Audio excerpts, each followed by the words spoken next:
আপনি কি জানেন কোন পশু দাঁড়িয়ে ঘুমায়? কোন দেশের লোক মাটির রুটি খায়?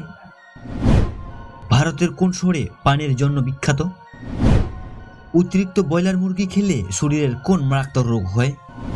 বন্ধুরা, এমনই অদ্ভুত কিছু প্রশ্নের উত্তর জানতে হলে আমাদের ভিডিওটি স্কিপ না করে শেষ পর্যন্ত দেখার অনুরোধ রইল। চলুন বন্ধুরা, ভিডিওটি শুরু করি।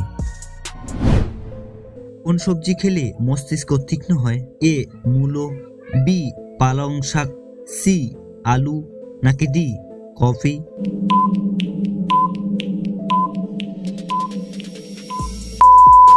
সঠিক উত্তর এ মূলো। পৃথিবীর সবচেয়ে শক্তিশালী ফল কোনটি? এ পেঁপে, বি বেদানা, সি আপেল, নাকি ডি কিউই?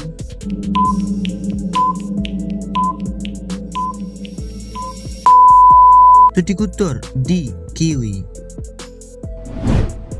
মশার মুখে কতগুলি দাঁত থাকে? এ 12টি, বি 18টি, সি 47টি, নাকি ডি 32টি?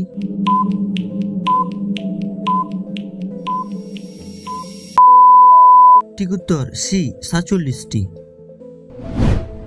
কোন প্রাণী লোহার প্রেক হজম করতে পারে? এ কুকুর, বি বিড়াল, সি বাঘ, নাকি ডি কুমির?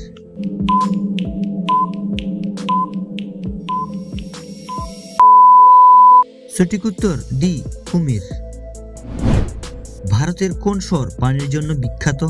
এ বেনারস, বি জয়পুর, সি আগ্রা, নাকি ডি উদয়পুর?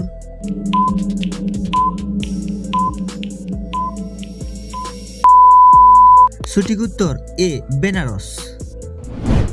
পৃথিবীর সবচেয়ে দ্রুত বেড়ে ওঠা প্রাণী কোনটি? এ হরিণ, বি ঘোড়া, সি চিতা, নাকি ডি ক্যাঙ্গারু?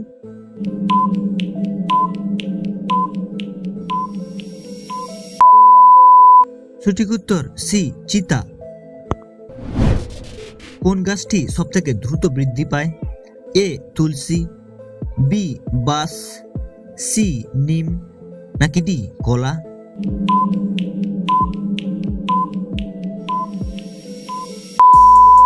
সঠিক উত্তর বি বাঁশ। কোন পাখি তার বাচ্চাকে দুধ খাওয়ায়? এ ময়ূর, বি হাঁস, সি পায়রা, নাকি ডি বাদুড়?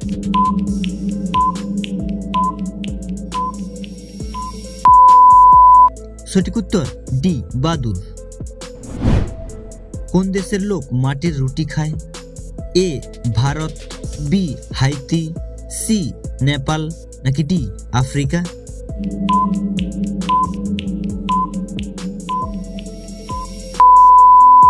সঠিক উত্তর বি হাইতি। কোন পশু আয়না দেখলে ভয় পায়? এ ভাল্লুক, বি গরু, সি শুয়োর, নাকি ডি ভেড়া?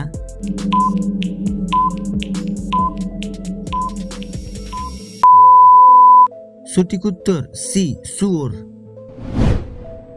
ধুলো দূষণ রোধ করে এর মধ্যে কোন গাছ? এ পিপল, বি নিম, সি আম, নাকি ডি কলা?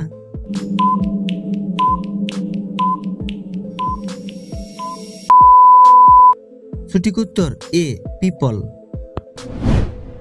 কোন পশু দাঁড়িয়ে ঘুমায়? এ জিরাফ, বি ঘোড়া, সি বাঘ, নাকি ডি হাতি?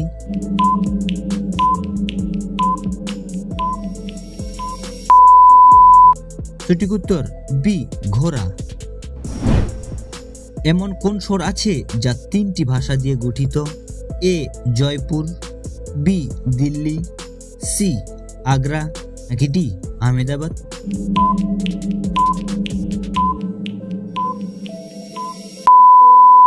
সঠিক উত্তর ডি আহমেদাবাদ। পৃথিবীর সবচেয়ে মিষ্টি দুধ কোন পশুর?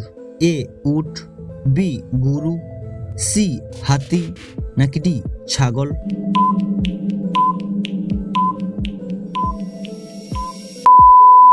সঠিক উত্তর বি গরু। কোন পাখিকে রাতের রাজা বলা হয়ে থাকে? এ পেঁচা, বি তোতা, সি ময়ূর, নাকি ডি বাদুড়?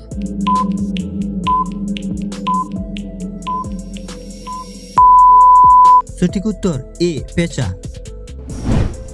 অতিরিক্ত ব্রয়লার মুরগি খেলে শরীরের কোন মারাত্মক রোগ হয়? A typhoid, B cancer, C diabetes, নাকি ডি হৃদরোগ?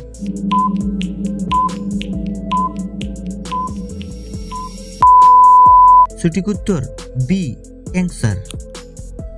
বন্ধুরা, আপনি কয়টি প্রশ্নের উত্তর দিতে পেরেছেন অবশ্যই কমেন্টে জানাবেন।